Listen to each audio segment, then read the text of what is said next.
ಬನ್ನಿ ಲಾಡು ಮಾಡೋಣ ಮನೆಯಲ್ಲೇ. ತುಂಬ ಸಾಂಪ್ರದಾಯಿಕವಾಗಿ ಹೇಗೆ ಹಳೆ ಕಾಲದಲ್ಲಿ ಮಾಡ್ತಿದ್ರೋ ಅದೇ ರೀತಿ ಅದೇ ಪ್ರೊಸೀಜರ್ನಲ್ಲಿ ಲಾಡು ಮಾಡೋಣ ಬನ್ನಿ. 1 kgಗೆ 150ರಿಂದ 180 ಇದೆ. ಸ್ಪೆಷಲ್ ಲಾಡುಗಳಿಗೆ 200ರಿಂದ 250 ಕೂಡ ಇದೆ. ಬನ್ನಿ ಈಗ ನಾವು ನಮ್ಮ ಮನೆಯಲ್ಲೇ ಲಾಡು ಮಾಡೋಣ. ಈಗ ಒಂದು ಬೌಲ್ ತೊಗೊಂಡಿದ್ದೀನಿ. ಇದಕ್ಕೆ 1 ಕಪ್ ಕಡಲೆ ಹಸಿಟ್ಟನ್ನು ಜರಡಿ ಹಿಡಿತಾ ಇದ್ದೀನಿ. ಈ ಕಪ್ 250 ml ಇದೆ, ಹಾಗಾದರೆ 1/4 kg ಕಪ್ ಇದು. ಒಂದು ವೇಳೆ ನಿಮ್ಮ ಮನೆಯಲ್ಲಿ 1/4 kg ಕಪ್ ಇಲ್ಲ ಅನ್ನೋದಾದರೆ ನೀರು ಕುಡಿಯೋ ಗ್ಲಾಸು ಆಲ್ಮೋಸ್ಟ್ 1/4 kg ಬರುತ್ತೆ, ಅದರಲ್ಲಿ ಅಳತೆ ಮಾಡಿ ಹಾಕಿ. 1 ಚಿಟಿಗೆ ಸಾಲ್ಟ್ ಹಾಕಿದ್ದೀನಿ, ಹಾಗೆ ಒಂದು ಸ್ವಲ್ಪ ಅರಿಶಿನ ಪುಡಿಯನ್ನು ಹಾಕಿದ್ದೀನಿ. ನಾನು ಯಾವ ಕಪ್ನಲ್ಲಿ ಕಡಲೆ ಹಸಿಟ್ಟು ತಗೊಂಡಿದ್ನೋ ಆ ಕಪ್ನಲ್ಲಿ 3/4 ಭಾಗ ನೀರನ್ನು ಹಾಕಿದ್ದೀನಿ. ಈ ವಿಸ್ಕರ್ನ ಸಹಾಯದಿಂದ ಚೆನ್ನಾಗಿ ಇದನ್ನು ಮಿಕ್ಸ್ ಮಾಡ್ಕೊಳ್ತಾ ಇದ್ದೀನಿ. ಮತ್ತು ಈ ರೀತಿ ಇರಬೇಕು ಬ್ಯಾಟರ್, ಸ್ವಲ್ಪ ದೋಸೆ ಹಿಟ್ಟಿನ ಹದಕ್ಕೆ ಇರಬೇಕು, ಈ ರೀತಿ ಬೀಳಬೇಕು.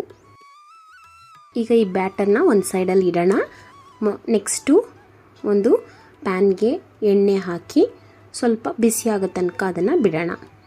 ಎಣ್ಣೆ ತುಂಬ ಹೈ ಫ್ಲೇಮಲ್ಲೂ ಇರಬಾರ್ದು, ತುಂಬ ಲೋ ಫ್ಲೇಮಲ್ಲೂ ಇರಬಾರ್ದು, ಮೀಡಿಯಮ್ ಆಗಿ ಎಣ್ಣೆ ಕಾದಿರಬೇಕು.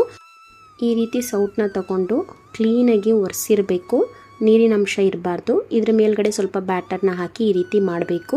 ನೋಡಿ, ಕೆಳಗಡೆ ಈ ರೀತಿ ಮುತ್ತು ಥರ ಬೀಳಬೇಕು.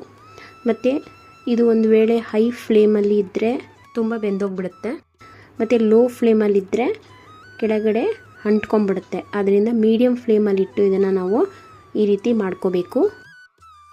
30 ಸೆಕೆಂಡ್ ಇದನ್ನು ಬೇಯಿಸ್ಕೊಂಡ್ರೆ ಸಾಕು, ಎರಡೂ ಕಡೆನೂ ಕೊಂಡ್ರೆ ಸಾಕು. ಅದಾದ ನಂತರ ಇಮಿಡಿಯೇಟಾಗಿ ತೆಗೆದಿಡಬೇಕು.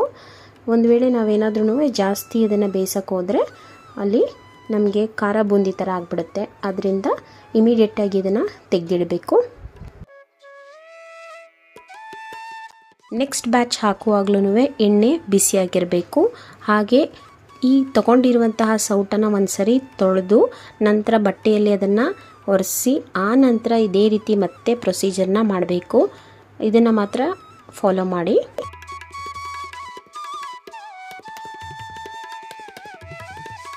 ಬೂಂದಿಗಳು ಒಂದೊಂದು ಸರಿ ಅಂಟ್ಕೊಂಡು ಬಿಟ್ಟಿರುತ್ತೆ, ಅದಕ್ಕೆ ನೀವೇನು ವರಿ ಮಾಡಬೇಕಾಗಿಲ್ಲ. ಯಾಕೆಂದರೆ ಇದನ್ನು ನಾವು ಮಿಕ್ಸಿಯಲ್ಲಿ ಒಂದು ಸರಿ ಗ್ರೈಂಡ್ ಮಾಡ್ಕೊಳ್ಳೋದ್ರಿಂದ ಈ ರೀತಿ ಬರೋದ್ರಿಂದ ಏನು ವರಿ ಮಾಡ್ಕೊಳ್ಳೋದು ಬೇಕಾಗಿಲ್ಲ.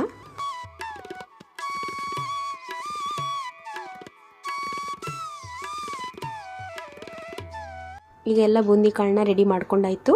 ಸ್ವಲ್ಪ ಹೊತ್ತು ಇದು ಹಾರಲಿ, ಯಾಕಂದರೆ ನಾವೀಗ ಮಿಕ್ಸಿಗೆ ಹಾಕಿ ಇದನ್ನು ಒಂದು ಸರಿ ಗ್ರೈಂಡ್ ಮಾಡ್ಕೋಬೇಕು. ಇದು ಹಾಗೆ ಇರಲಿ, ಅಲ್ಲಿ ತನಕ ನಾವಿವಾಗ ಸಕ್ಕರೆ ಪಾಕವನ್ನು ರೆಡಿ ಮಾಡ್ಕೊಳ್ಳೋಣ. ಈಗ ಒಂದು ಪಾತ್ರೆಗೆ 250 ml ಕಪ್ಪಲ್ಲಿ ಕಡಲೆ ಹಸಿಟ್ಟು ತೊಗೊಂಡಿದ್ದೆ, ಅದೇ ಕಪ್ಪಲ್ಲಿ 3/4 ಭಾಗ ಸಕ್ಕರೆ ಹಾಕ್ತಾಯಿದ್ದೀನಿ. ಮತ್ತು 1/4 ಭಾಗಕ್ಕಿಂತಲೂ ಸ್ವಲ್ಪ ಕಮ್ಮಿ ನೀರನ್ನು ಹಾಕಿ ಚೆನ್ನಾಗಿ ಇದನ್ನು ಮಿಕ್ಸ್ ಕೊಟ್ಟು ಕರಗೋ ತನಕನೂ ಇದನ್ನು ನಾನು ಈ ರೀತಿ ಮಿಕ್ಸ್ ಮಾಡ್ತಾ ಇರ್ತೀನಿ. ಇದು ಚೆನ್ನಾಗಿ ಕರಗಿ ಒಂದು ಕುದಿ ಬಂದರೆ ಸಾಕು, ಆಗ ಪಾಕ ರೆಡಿಯಾಗಿರುತ್ತೆ. 1 ಕಪ್ ಕಡಲೆ ಹಿಟ್ಟಿಗೆ 3/4 ಕಪ್ ಸಕ್ಕರೆ ಹಾಕಿದ್ರೆ ಕರೆಕ್ಟಾದಂತಹ ಸಿಹಿ ಅಂಶ ಇರುತ್ತೆ. ನನಗೆ ತುಂಬ ಸ್ವೀಟ್ ಇಷ್ಟ ಅನ್ನೋರು 1 ಕಪ್ ಕಡಲೆ ಹಿಟ್ಟಿಗೆ 1 ಕಪ್ ಸಕ್ಕರೆಯನ್ನು ಹಾಕ್ಬೋದು. ಸಕ್ಕರೆ ಎಲ್ಲ ಕರಗಿ ಚೆನ್ನಾಗಿ ಪಾಕ ಬಂದಿದೆ. ಒಂದೆಳೆ ಪಾಕ ಬರಬೇಕು. ಒಂದು ಸ್ವಲ್ಪ ಕೈಯಲ್ಲಿ ಮುಟ್ಟಿ ಪಾಕ ಬಂದಿದೆಯಾ, ಒಂದೆಳೆ ಪಾಕ ಬಂದಿದೆಯಾ ಅಂತ ಟೆಸ್ಟ್ ಮಾಡಿ ನೋಡಿ. ಇವಾಗ ನಾನು ಇದಕ್ಕೆ 3 ಲವಂಗವನ್ನು ಸೇರಿಸ್ತಾ ಇದ್ದೀನಿ. ಇದನ್ನು ಒಂದು ಸರಿ ಮಿಕ್ಸ್ ಮಾಡಿ ಫ್ಲೇಮನ್ನು ಆಫ್ ಮಾಡಿ ಒಂದು ಮುಚ್ಚಳವನ್ನು ಮುಚ್ಚಿಡ್ತೀನಿ. ಈಗ ಒಂದು ಮಿಕ್ಸಿ ಜಾರ್ಗೆ ನಾವು ರೆಡಿ ಮಾಡಿಟ್ಕೊಂಡಿರುವಂತಹ ಬೂಂದಿ ಕಾಳನ್ನು ಈಗ ಇದಕ್ಕೆ ಹಾಕಬೇಕು. ಸೊ ಈಗ ರೆಡಿ ಇದೆ. ಇದನ್ನು ಒಂದೇ ಒಂದು ಸರಿ ಗ್ರೈಂಡ್ ಮಾಡಿಕೊಂಡ್ರೆ ಸಾಕು. ನೋಡಿ, ಈ ಥರ ತರಿ ತರಿ ಇರಬೇಕು. ನಾವು ಇವಾಗ ಸಕ್ಕರೆ ಪಾಕವನ್ನು ತೆಗೆದು ನೋಡೋಣ. ನೋಡಿ, ಸಕ್ಕರೆ ಪಾಕ ಸ್ವಲ್ಪ ಗಟ್ಟಿ ಇದೆ. ಸೊ ನಾನೀಗ ಇದನ್ನು ಒಂದು ಸರಿ ಕುದಿಸ್ಕೊಳ್ತೀನಿ. ಆ ನಂತರ ನಾವಿವಾಗಲೇ ಹಾಕಿರುವಂತಹ ಲವಂಗವನ್ನು ತೆಗಿತಾ ಇದ್ದೀನಿ. ಅದು ಮಧ್ಯದಲ್ಲಿ ಬಾಯಿಗೆ ಸಿಗುತ್ತೆ ಅಂತ ಹೇಳಿ ನಾನು ಇದನ್ನು ತೆಗಿತಾ ಇದ್ದೀನಿ. ಈಗ ತರಿ ತರಿಯಾಗಿ ರುಬ್ಬಿಟ್ಕೊಂಡಿರುವಂತಹ ಬೂಂದಿ ಕಾಳನ್ನು ಇದಕ್ಕೆ ಹಾಕ್ತಾ ಇದ್ದೀನಿ. ಹಾಗೆ ಗೋಡಂಬಿ ಮತ್ತು ದ್ರಾಕ್ಷಿಯನ್ನು ತುಪ್ಪದಲ್ಲಿ ಫ್ರೈ ಮಾಡಿಟ್ಟಿದ್ದೆ, ಅದನ್ನು ಹಾಕ್ತಾ ಇದ್ದೀನಿ. ಹಾಗೆ ಸ್ವಲ್ಪನೇ ಸ್ವಲ್ಪ ಪಚ್ಚ ಕರ್ಪೂರವನ್ನು ಹಾಕ್ತಾಯಿದ್ದೀನಿ, ಪುಡಿ ಮಾಡಿ ಹಾಕಬೇಕು. ಹಾಗೆ ಏಲಕ್ಕಿ ಪೌಡ್ರ್ 1/2 ಟೀ ಸ್ಪೂನ್ ಹಾಕ್ತಾಯಿದ್ದೀನಿ. ಕೊನೆಯಲ್ಲಿ 2 ಟೇಬಲ್ ಸ್ಪೂನ್ ತುಪ್ಪವನ್ನು ಸೇರಿಸ್ತಾ ಇದ್ದೀನಿ. ಈ ಎಲ್ಲ ಮಿಶ್ರಣವನ್ನು ಚೆನ್ನಾಗಿ ಮಿಕ್ಸ್ ಮಾಡಬೇಕು. ಮಿಕ್ಸ್ ಮಾಡುವಾಗ ಸ್ವಲ್ಪ ತೆಳುವಾಗಿರುತ್ತೆ, ಬಟ್ 2-3 ಅವರ್ ಆದ ನಂತರ ನೋಡಿದ್ರೆ ಗಟ್ಟಿಯಾಗಿರುತ್ತೆ. ಸೊ ಇದನ್ನೆಲ್ಲ ಚೆನ್ನಾಗಿ ಮಿಕ್ಸ್ ಮಾಡಿ ಸಮ ಮಾಡಿ ಒಂದು ಮುಚ್ಚಳ ಮುಚ್ಚಿಟ್ಟು 2-3 ಅವರ್ ಹಾಗೆ ಬಿಡೋಣ. ಈಗ ಒಂದು ತಟ್ಟೆ ಮೇಲೆ ಈಗಾಗಲೇ ರೆಡಿ ಮಾಡಿ ಇಟ್ಕೊಂಡಿರುವಂತಹ ಲಾಡು ಮಿಶ್ರಣವನ್ನು ಇದಕ್ಕೆ ಹಾಕೋಣ.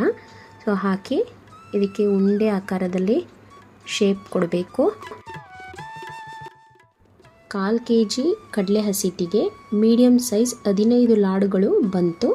ಸೊ ಇಲ್ಲಿ ನಾನೀಗ ಮೀಡಿಯಮ್ ಸೈಜ್ ಲಾಡುಗಳನ್ನು ಈ ರೀತಿ ಉಂಡೆ ಮಾಡಿ ರೆಡಿ ಮಾಡಿ ಇಡ್ತಾ ಇದ್ದೀನಿ.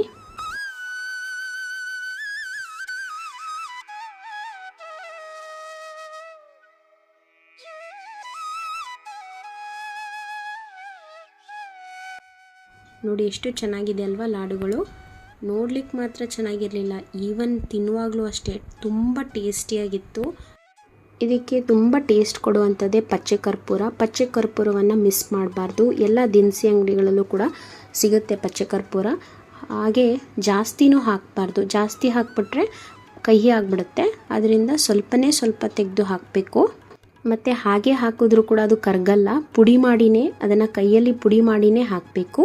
ಹಾಗೆ ತುಪ್ಪನೂ ಕೂಡ ಸೇರಿಸಬೇಕು. ತುಪ್ಪ ಹಾಕೋದ್ರಿಂದ ತುಂಬ ಮೃದುವಾಗಿರುತ್ತೆ ಲಾಡು. ಹಾಗೆಯೇ 2 ವಾರ ಸ್ಟೋರ್ ಮಾಡಿಟ್ರೂ ಇದೇ ಸಾಫ್ಟ್ ಟೆಕ್ಸ್ಚರ್ನಲ್ಲೇ ಇರುತ್ತೆ ಈ ಲಾಡು. ಐ ಹೋಪ್ ನಿಮಗೆ ಈ ವಿಡಿಯೋ ಇಷ್ಟ ಆಗಿದೆ ಅಂತ ಅನ್ಕೋತೀನಿ. ನಿಮಗೆ ಈ ವಿಡಿಯೋ ಇಷ್ಟ ಆಗಿದ್ದರೆ ನನ್ನ ಚಾನಲ್ನ ಸಬ್ಸ್ಕ್ರೈಬ್ ಆಗೋದನ್ನ ಮಾತ್ರ ಮರಿಬೇಡಿ. ಸಪೋರ್ಟ್ ಮಾಡ್ತಿರುವಂಥ ಎಲ್ಲರಿಗೂ ಧನ್ಯವಾದಗಳು. Thank you so much.